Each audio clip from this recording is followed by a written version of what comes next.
National borders, boundaries and barriers are human constructs. For millennia, wild animals have moved and migrated freely across Africa's rivers, mountains and plains. The Peace Parks Foundation is realizing a dream to reconnect Africa's wild spaces to create a future for man in harmony with nature. With an area measuring almost 100,000 square kilometers, the larger Great Limpopo Transfrontier Conservation Area, or TFCA, includes the Limpopo, Banhine and National National Parks, which straddle the southern African countries of South Africa, Zimbabwe and Mozambique.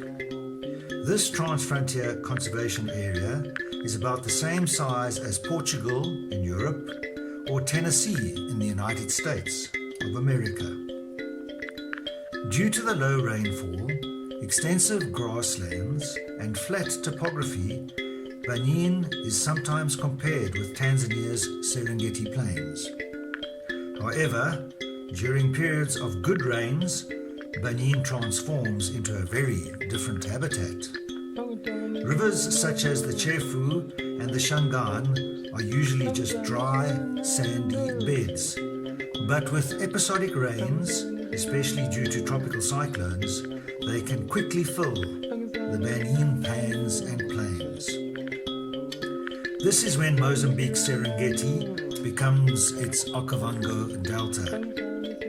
Having passed through Banhine a few times on my way to Mozambique's fabulous beaches, I had only seen the dry and dusty face of the place. With the best rains since the year 2000, this year provided a chance to see Banhine clad in a coat of green and blue, as well as the feathers of thousands of migratory birds.